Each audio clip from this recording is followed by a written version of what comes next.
I've been really looking forward to this one, particularly because, well, who doesn't love The Walking Dead? If you guys could come on up, that'd be great. And what we've got is an opportunity to talk to not only the guys who've made some great games, but also the company that actually owns that and runs and manages that IP. So we've got joining us here, Dan. Yeah. Hi. Hi. Yeah, Okay. come on now, Jori, and Job is going to come and join us. And what we'll try and do is basically just get these guys to sort of set the frame of reference, and I'm going to basically indulge myself and ask you lots of crazy questions. So first off, Dan, do you want to just describe yourself and what Skybound do? Sure. My name is Dan Murray. I'm president of the Skybound Interactive Group, which is basically the video game side of Skybound's business. So that's my job, is to basically go out and find great game development partners and publishers to work with for our catalog of IP. Sure. Cool. Jori Pearsall, SVP of product at Scopely. Basically, Scopely is a publisher. We work with a network of developers to build products generally based off of kind of market-leading IP like The Walking Dead, and kind of scale and launch those products. So I look after, primarily our RPG portfolio, which at the helm is The Walking Dead: Road to Survival. And I'm Job with Telltale Games. We make games that are very narrative-driven. It's a lot like playable TV or playable film. We work with our wonderful friends at Skybound and The Walking Dead, our friends at DC on Batman and Wolf Among Us and Marvel and Minecraft, and just some of the best storytellers in the world. And a lot of creative collaborations, and I get to work in the studio with our writers, our producers, our partners, and our fans, and kind of just at the nexus of kind of everything that we're doing and producing all the time. We ought to just check. I mean, it is remotely possible that somebody in the room hasn't heard of The Walking Dead. I know it's unlikely, but is there such a person? We all know The Walking Dead, don't we? Yes. Have we all played the Telltale game? Have we all played the Scopely game? Anyway, we should have done. So okay, we're talking to a familiar audience. We don't have to explain the dark world, etc., etc. But what I do want to do is sort of like, well, let's look at it from the point of view before this all started, before the original kind of series, episode 1 series. The idea of taking that comic book and then taking the comic themes and bringing that into games. Ignore the TV stuff, just the comic book side of things. What was it that you guys were looking for, and how did that kind of opportunity? Well, it actually started with Telltale. I mean, Telltale approached Robert before the show was a show. Yeah. They were looking at comic books as a category, that would probably resonate with their fans of their games, and so that was before I arrived. So it was literally at Comic-Con. Yeah. Was it really? Yeah. And Robert was just a fan of our stuff, and he was a big fan of Strong Bad's Cool Game for Attractive People, which is a Telltale classic. I think the thing that really clicked with Skybound and Telltale is, and Robert and everyone at Skybound, when we work with partners, we're working with a lot of storytellers, and we don't really do a lot of license. Theoretically, they're licensed products, but we're collaborating creatively with our partners, and we're speaking the same language. It's not like we're going to take your brand and then license and make a mug. It's no, you tell stories, we tell stories. How do we tell stories together? And I think that's kind of a very discreetly different way to work than most studios. And when the Scopely one, you are using the world a little bit more literally, arguably, but you're making a game which very much more. I think traditionals are not the right word, of course, but it's a more of a free-to-play style game than a more traditional narrative game. How did you guys get involved in that process? I think for us, we were looking for a world that we could build within, right? Which I think is one of the most rich aspects of The Walking Dead. Our game is very much centered around this kind of late game ecosystem of players building communities and fighting other communities, and that's exactly where the storyline of The Walking Dead goes and really evolves into over time. So for us it was just kind of a perfect mix. I mean, Dan could probably talk more about how we actually first came together. Yeah, I mean, it was, when I arrived, I had the pleasant opportunity to basically just say, look, Telltale has done an amazing job with The Walking Dead. Let's just do more of that. So I had a good playbook, but also the bar is very high. They'd set the expectations for whatever we're going to do next with The Walking Dead had to be, the ambitions had to be great. And so that was part of the discussion with Scopely, is that they were hungry to move into mid-core. They had done casual games before, and so we kind of came together with the same sort of just, okay, let's go after this and let's put everything that we can into it to try to do something in free-to-play. And from a narrative standpoint, it was tricky. It was hard to actually figure out a model that would still service the narrative storytelling aspects, which is the root of what we do as a company that's founded by a writer like Robert, and still, sort of deliver that sort of that expectation.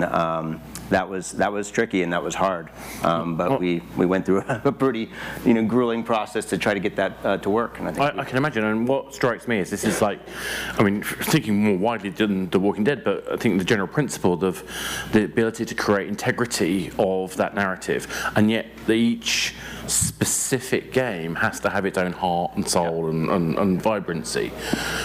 Joe, obviously you started off this fairly early on, but what was that kind of, what was it that made you think that you could realise that unique expression, and what did you do, what the process was to do that? Well, it wasn't me, it was a team of, I think just before The Walking Dead, we were about 100 strong in San Rafael, and, had been around for closer to a decade around that time.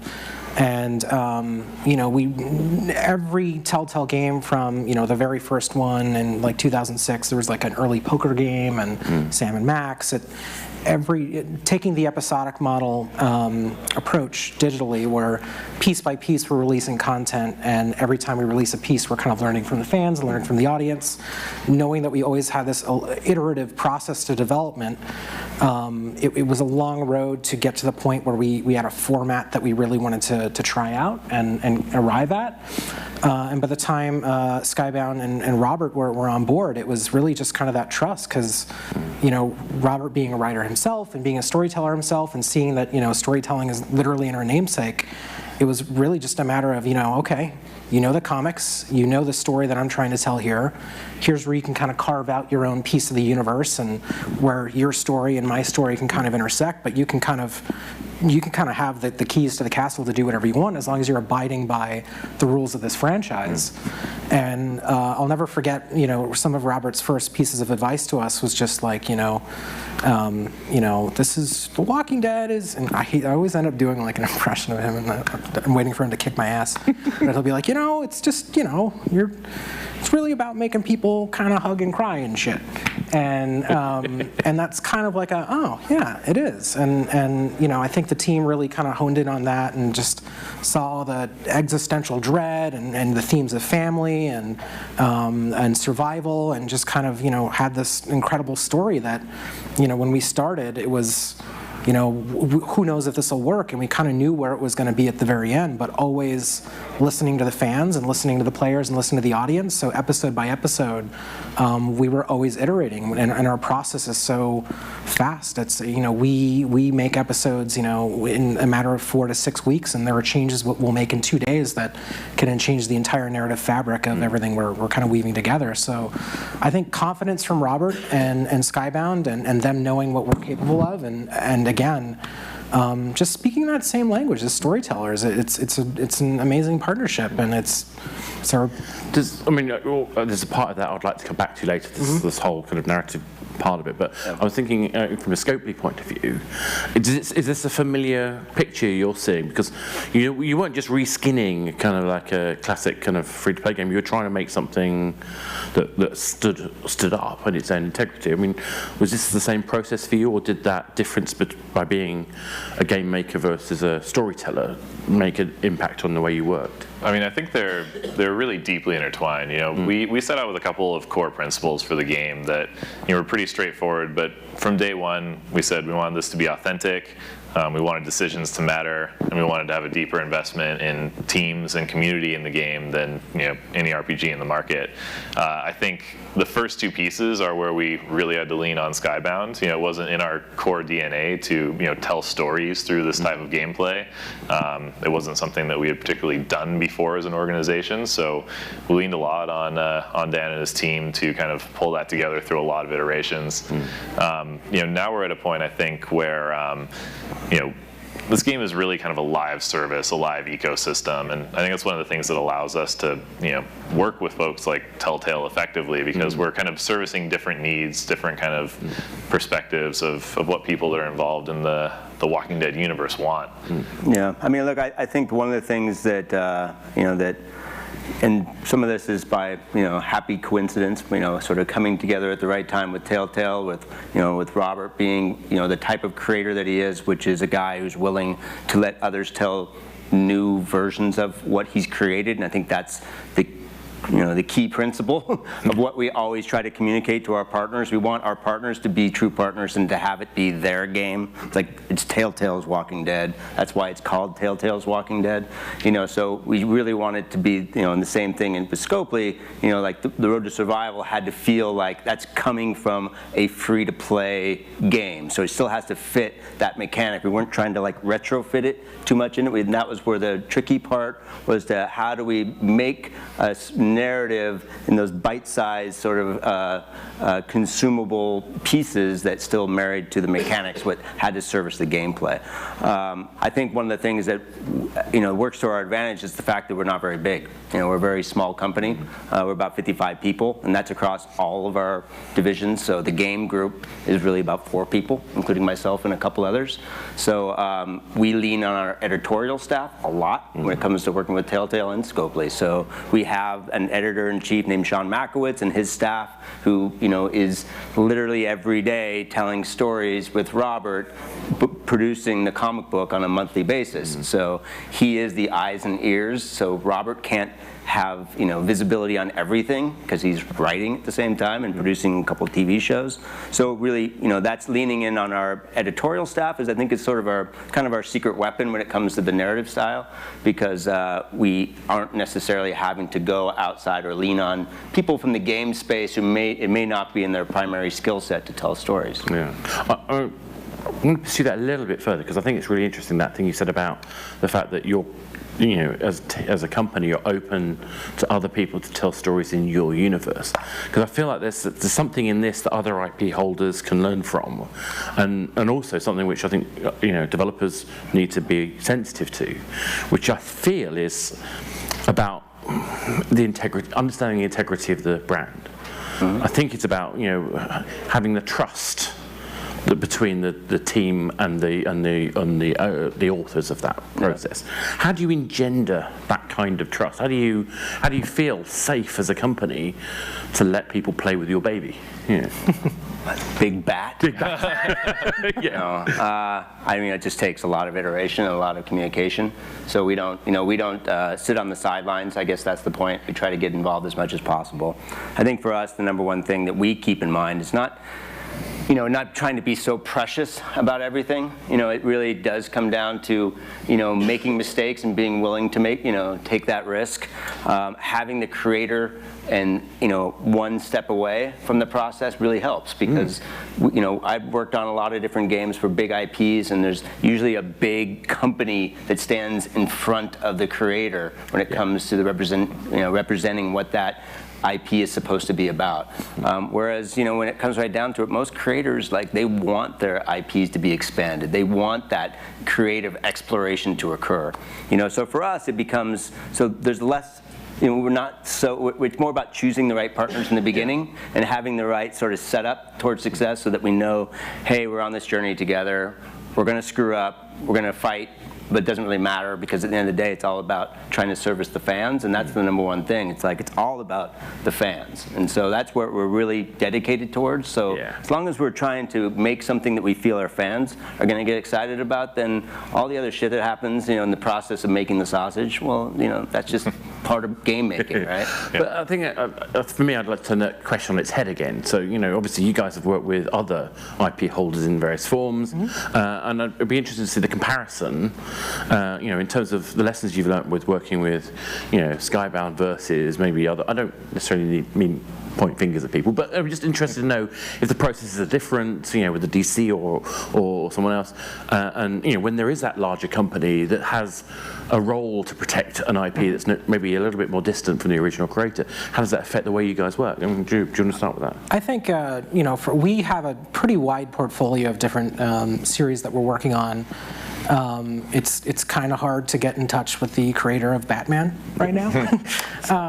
But I think looking at something like Minecraft, which has been super successful for us, we have a second season coming out real soon. Yeah. And that creator is gone and off certain charts, but that's something that was kind of created by the fan community. Here's a platform, and here's all this logic and this kind of playground that is, doesn't have a story. And Batman does have like so much kind of rich scope Yes. of different flavors. Whether it's Frank Miller or whether it's there's a whole bit variety of ways you can take it. I think the through line is that with Walking Dead and Batman and things like Minecraft, the partner is really just giving us the space to tell our own stories that aren't really constricted or confined to, a lot of rules or don't have to sort of worry too much about, this is authentic Walking Dead, this is authentic Batman, because you're telling your version of this universe, and it's, this is Telltale's Walking Dead, Telltale's Minecraft, and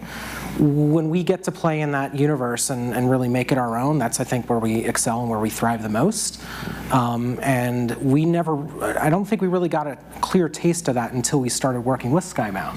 And I think that really whet our appetite to just kind of pick and choose our other partners and other projects where we knew we could really play in the space and really give our fans and our creative partners' fans, something special and something unique that isn't just a retelling of something they already know, where it expands the universe. The universe feels bigger opportunity, obviously, for the franchise. And I think Walking Dead is, people kind of scratched their head at this back in 2012, before the show was really taking off, before the games were taking off.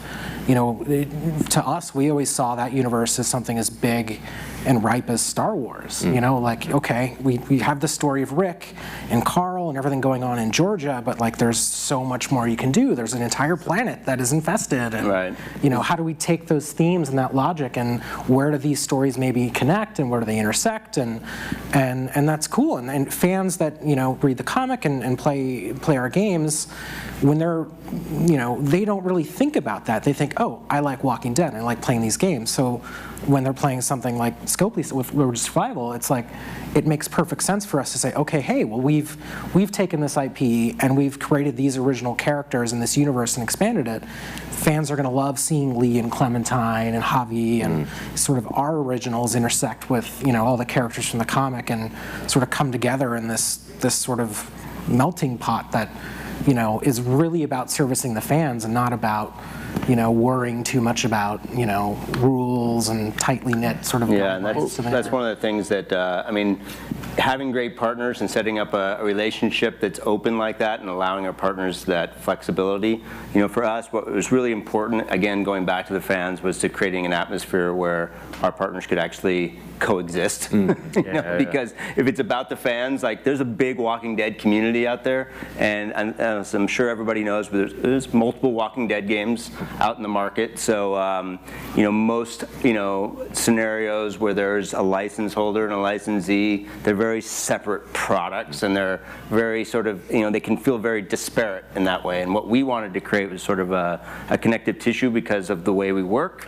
It doesn't have to be that they have to coexist, but we wanted to at least service the fan community. And so very early on, we were talking about that, with Scopely, and we opened up the conversation between Scopely and Telltale, and I just got out of the way and said, hey, look, wouldn't it be great if we could do some cross-promotional and some content exchanges within the game itself, and it being a free-to-play game that's less linear.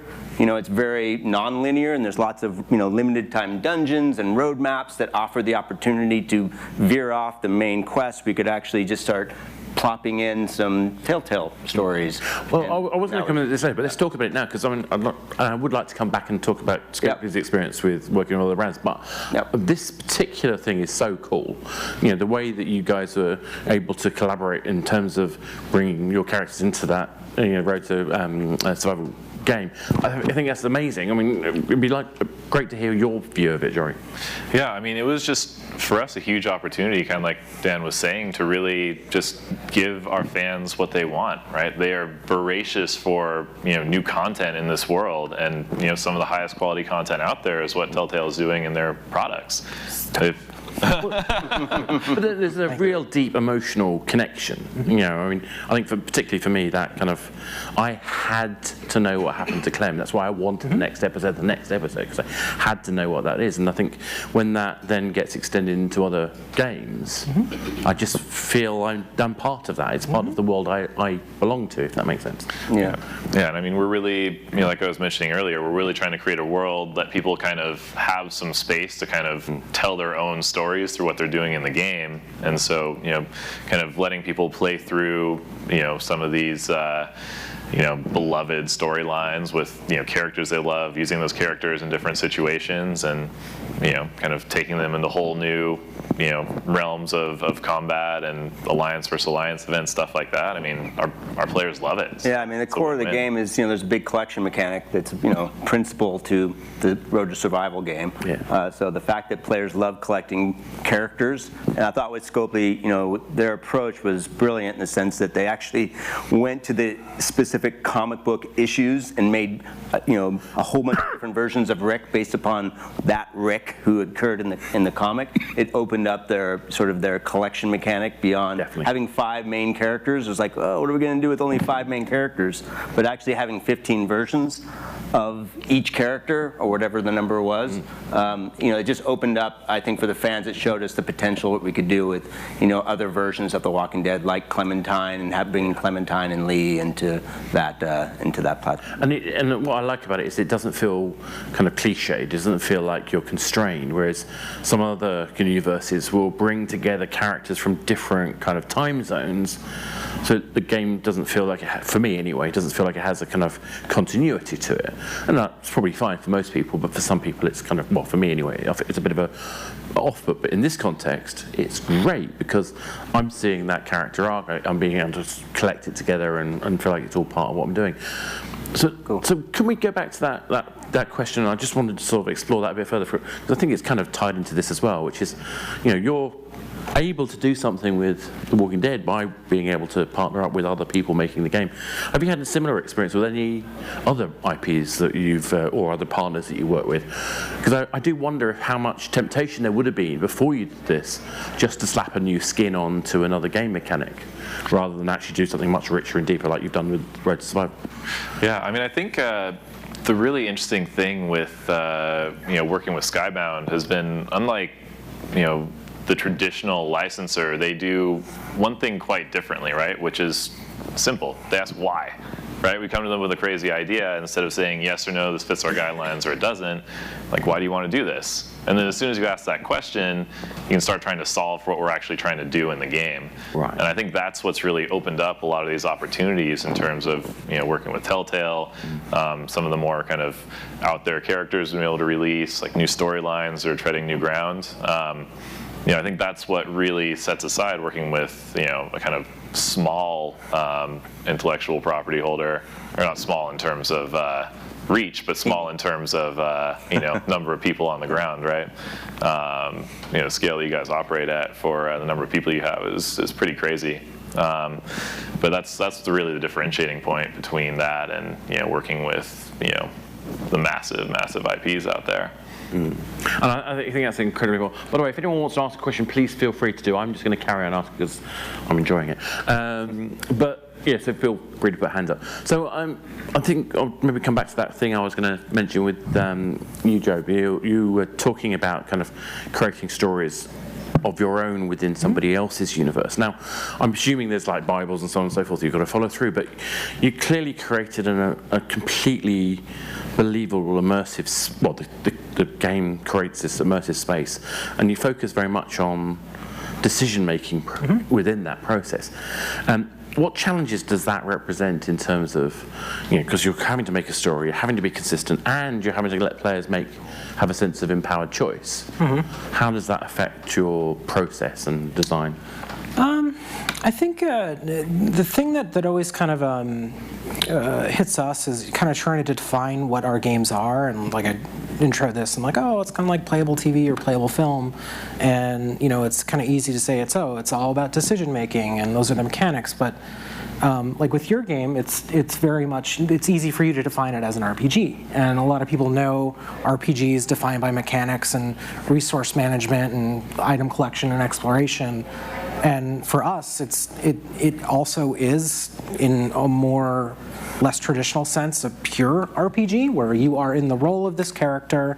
You have to decide what it is you're going to do and say every beat of the narrative, and that's the role that you're going to fill. So I think having characters that are strong sort of swing characters that can kind of weave a little to the aggressive or the less aggressive and kind of just always feel natural no matter which way the player wants to take the role playing in that moment is pretty key to everything that we do.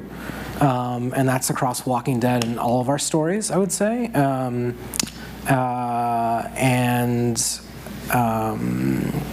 That's kind of a little bit of our secret sauce is that we really do think of what we do as an RPG, but I think the market and the industry doesn't really see it that way.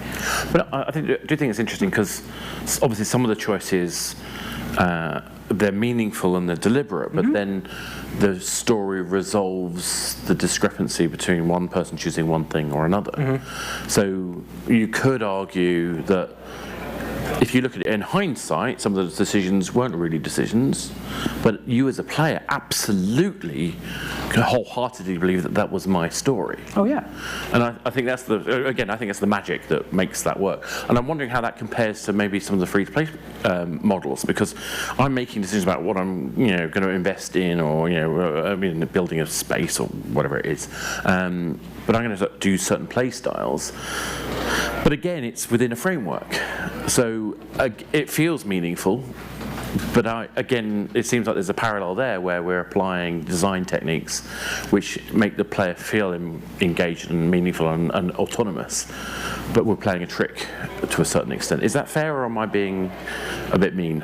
I mean, I think the interesting thing is, I think it's easy to categorize our product as an RPG, but the way we think about it is really a world for people to interact in, right? So it's kind of moving one step off, and I think there are kind of like most efficient paths through the game for sure, but it all depends on what outcome you're driving toward and what kind of play style you really want to have and what your alliance is trying to accomplish. And so to me, that's where the depth comes in. It's the kind of self-generated, kind of self-sustaining gameplay and interaction versus, if you want to level up a character, there's definitely a best way to do that. And I think what I'm getting from this overall, just to sort of try and sum it up, is it seems like we've got a kind of magical alignment between game design visions, narrative storytelling, and a sense of trust between partners. And I think that's something that really shows through with all of the games that have come out of the Walking Dead genre in particular, is that consistency of passion and the desire to realize the best possible experience in that universe. Is that fair? I mean, have I missed something? I mean, that feels to me like the way of summarizing that. Yeah. But I mean, is this something that other people could replicate, or is it unique to this identity? Sure. I mean, people can replicate it. I mean, everybody's passionate about what they do.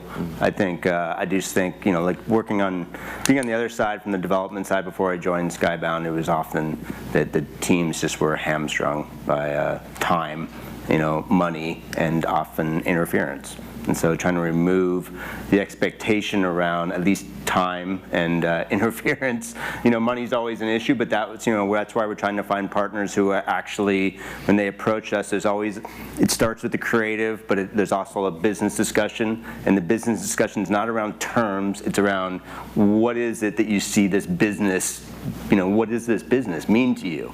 And I think that's a different discussion than around just diving into what are the terms, what's your advance, and I get that all the time, like people just approaching me wanting to get right to that part of the discussion. I'm like, none of that really matters unless you know what you're building and you know where you're headed. And so I think that's the main thing, is we're trying to find not just good creative partners, but good business partners at the same time. And Jori, do you see the same thing, or do you think other IP holders can learn something from that process? Yeah, absolutely. I mean, I think the smartest IP holders are the ones that are trying to create ecosystems, as opposed to trying to ship as many products as possible, or ship products right on top of each other. I mean, there are a number that come to mind that I won't name, where it's like every 6 months there's a new game with this IP, and they're kind of landing right on top of each other, and some float to the surface. But when you have an intelligently planned ecosystem, then there's a lot of room for all of the products in that ecosystem to thrive. And I think Skybound's done an exceptional job of curating that to date, but it's something that can be replicated across pretty much any content if planned out correctly. Yeah, we've tried to build, we tried to do some things internally that we're still working on, which is building our own Skybound Insiders network. So we're, in a way, we're trying to build our company through the same optics that a game company does, which is, again, the dedication to the consumer, high touch point directly to the consumer, but also thinking digitally about how we build a community that we can, that we can recognize and get to know, more deeply through whatever analytics and just all the information that the digital sort of tether provides. And we're tied now to all of our game partners have an API that we integrate into the game that we try to work with our game partners on to do it very frictionless and seamless, as well as organic to whatever that particular game offers. That's the thing too, is like up here we have Skybound and Scopely and Telltale, but from the fans' perspective, it's The Walking Dead. Exactly. Yeah. And we all come together at that same point, and I think it's all been working out very nicely. Yep. And I think that's a great point to leave. I would happily carry on and spend the rest of the afternoon talking to you guys, but unfortunately need to move on. Thank you so much for taking the time out, and hope you all enjoyed that. Cool.